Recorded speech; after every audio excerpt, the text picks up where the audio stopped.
Well, good evening.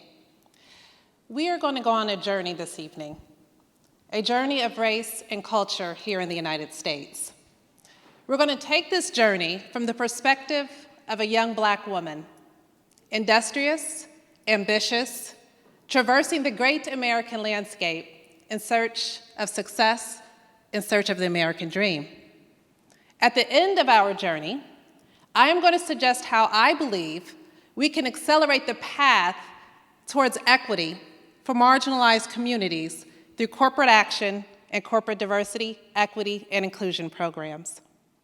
Let's get started in 1975. Gerald Ford is president. The Vietnam War has just ended in April. And as we sit here in 1975, we're going to look back 112 years, that's nearly 4 generations, and slavery has just ended. 3.5 Black Americans are freed from a lifetime of unpaid, involuntary, hard, abusive, demeaning labor. At the end of slavery, there are some former slave owners who receive reparations. The Black folks, well, they receive their freedom, but are forced to pursue that freedom in a hostile environment under the continued oppression of their former slave owners. From the end of slavery and well into the 20th century, that nearly 4 generations of now free Black folks have to endure strategic attempts to continue slavery's status quo. There is fear and intimidation. In fact, for 100 years after the end of slavery, there was the Reign of Terror. The Ku Klux Klan was very busy. 10,000 plus Black men and women hung from tree limbs, burned, their body parts apportioned for mementos. Scenes of the horrific lynchings forever memorialized on US postcards and mailed all over the United States. Down south, there were Black codes put into place to tell these now free Black people what they could and could not do. Up north, there was exclusionary acts to tell free Black folks who went up north what they could do. There was the sharecropping system, convict leasing system, chain gangs, and of course, Jim Crow, which was racial apartheid. In the mid-20th century, we got the Civil Rights Movement that culminated into the Civil Rights Act of 1964. That act ended Jim Crow, and it was to bring about equality for racial and ethnic minorities, for women, and for religious minorities. For Black folks, it was hoped the Civil Rights Act would end an era of legalized racism and legalized segregation. It was hoped that the Civil Rights Act would usher in equality and opportunity and hopefully not open the door to new forms of oppression as what happened when slavery ended. Now I'm going to ask us to go forward 11 years from 1964. And those of you who are quick with the math know we're right back in 1975. Now we're in 1975 and looking from the perspective of 1975 because that is the year that I was born. To Lawrence and Sarah Twitty, 2 Black Americans whose families moved from the South to the North during the Great Migration of the 20th century. I am the firstborn of 3 children, the first to graduate from undergrad, the first to graduate with a Juris Doctorate degree, and the first lawyer in my family. Born in 1975, and coming to the realization of who I am as a Black woman, I see race from the prism that was set up in the years before I was born, a prism that was set up and reinforced through the law and through racism. I understand that in order for me to be successful, I must distance myself from who I am as a Black woman. And I must be ready to jump into that big, great American melting pot and be ready to reach for a standard that was made for the success of people in dominant society, made by people in dominant society, by people who do not look like me, and by people who never imagined that I could be successful. What those years prior to my birth and after taught me was the quote-unquote right way to be, which was to distance myself from my Blackness.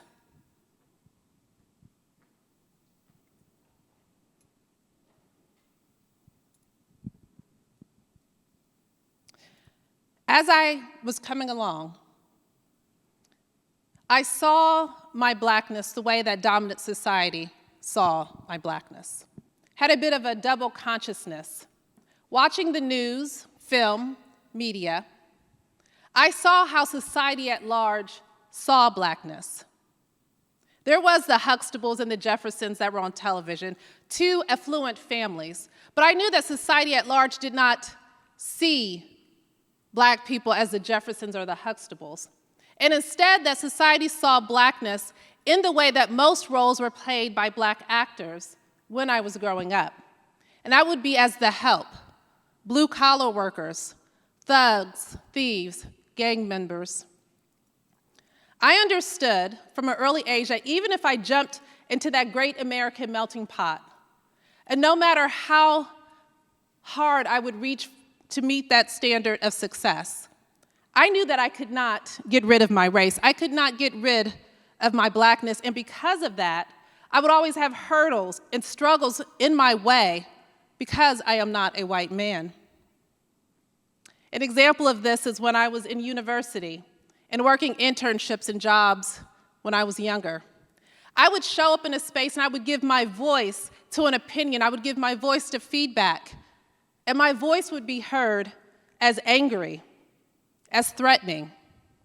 My voice was heard through the stereotype of an angry Black woman. And so I realized from a young age that when I show up in a space, I have to be a little more delicate, perhaps not be as direct. In other spaces I was in, I was smart enough and capable enough to be in those spaces, but there were people who did not believe that I was smart enough and capable enough to be there. And therefore, I realized that I would always have to work so much harder to prove that it's not affirmative action, but to prove that I am worthy to be in the place where I am. Let's move forward to the year 2000. Now, in 2000, we were about 36 years since the passage of the Civil Rights Act of 1964. And we know that the Civil Rights Act has not brought about the equality and opportunity that was hoped for in 1964. In fact, of this time period, the late Cal Berkeley professor and Pulitzer Prize winner and historian Leon Litwack said, "At the dawn of the 21st century, we are a very different America, yet a very familiar America.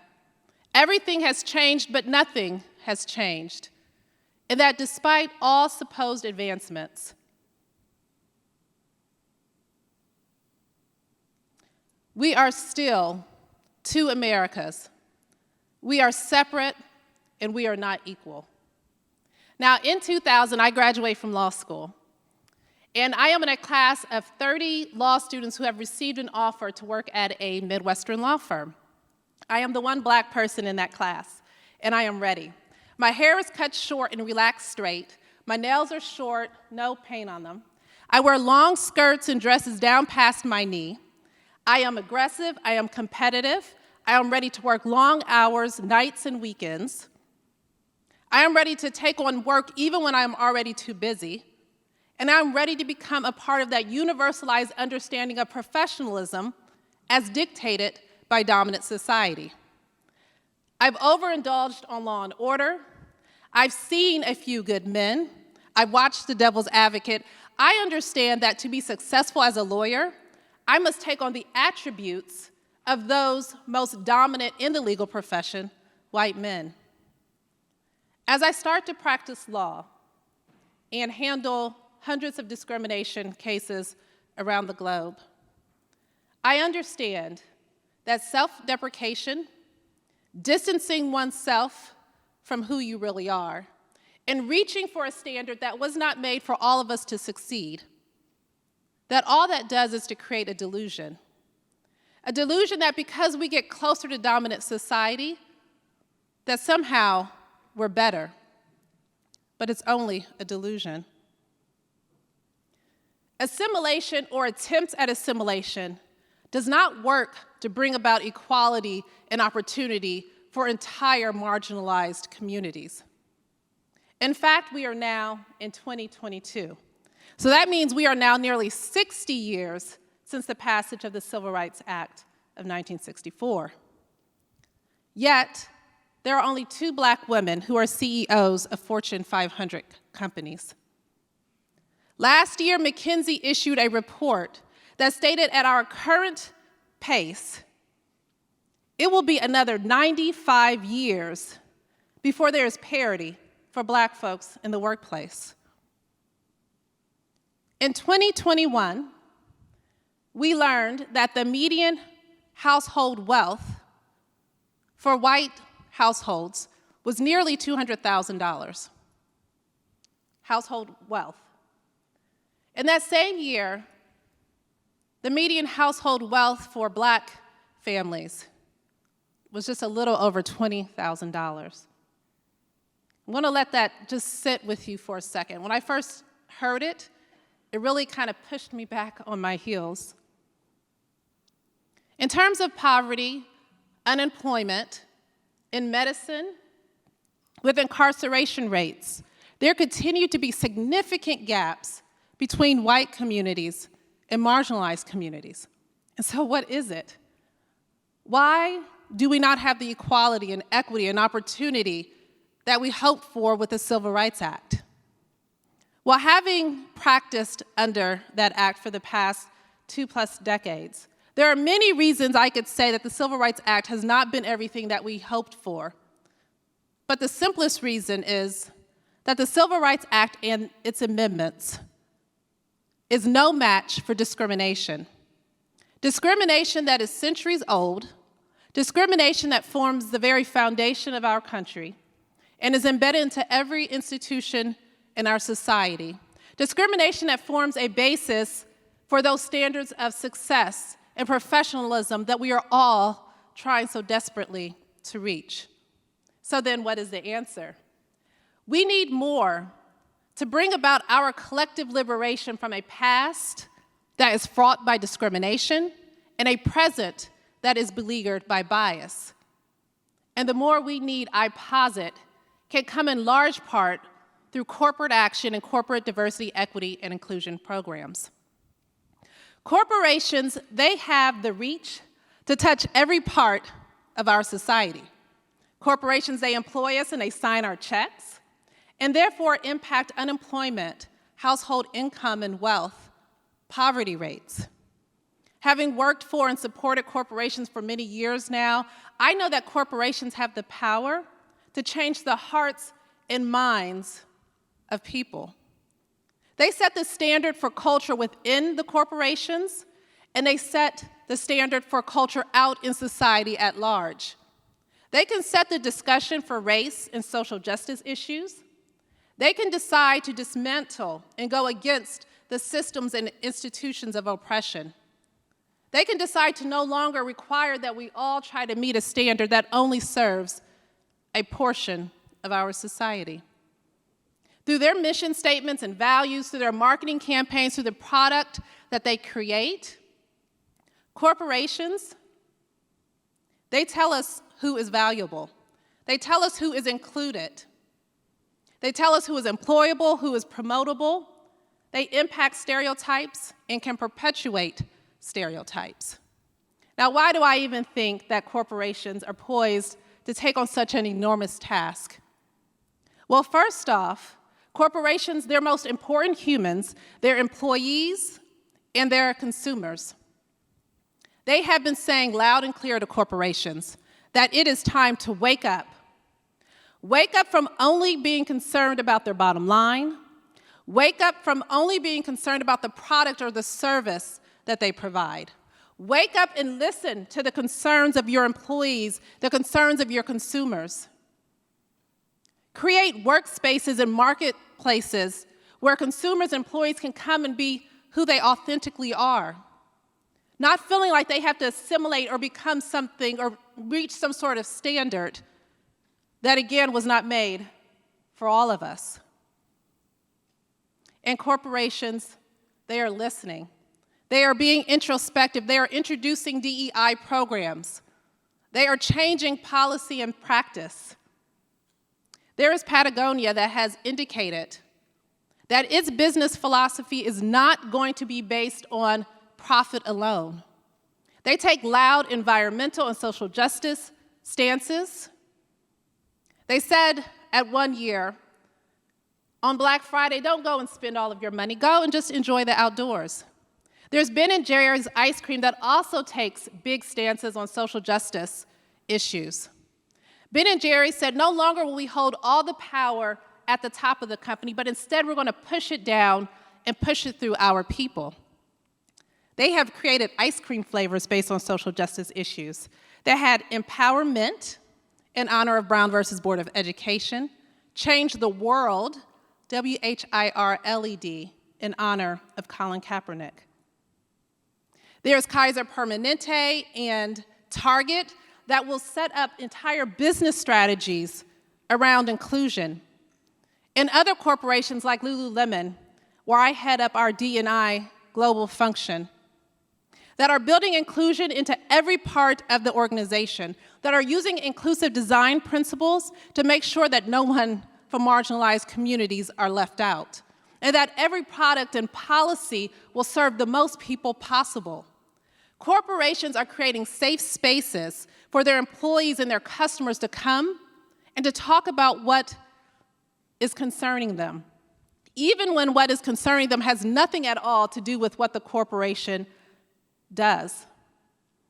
And the corporations are listening, and then they're acting and actually changing policy and practice inside, and then going out and taking very public stances in society at large. Here in the United States, we have been in the work of civil rights, women's rights, social justice issues for a really long time. And it is hard and tiring work, sometimes disappointing. It is work that is not at all for the faint-hearted. But it is work that is as important as every breath we take. It was important, that work, to bring about the end of slavery. It was important to bring about the Civil Rights Movement, the Civil Rights Act of 1964, the end of Jim Crow, the thousands of lawsuits that have been filed seeking equality. It was important to bring about the ability, the opportunity for a little Black girl born in 1975 to grow up and be a lawyer, to be the first of many things in her family, to be the first or only in different positions in corporate America and in law firms. And it will be because of that work that eventually we will have no more first or onlys in marginalized communities, because our representation throughout will be the norm. It will be the reason that we will have no more hate crimes with mass shootings, people being stabbed, bombings because of hate. And it will be the reason that at some point we will have true equity for entire marginalized communities.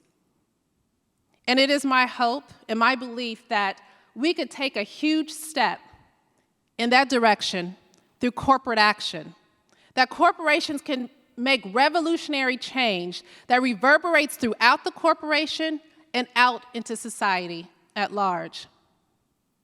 And so I leave corporate America with the inspiring words of Dr. Angela Davis. And that is that we must act as if it were possible to radically transform the world, and we must do it all the time. Thank you.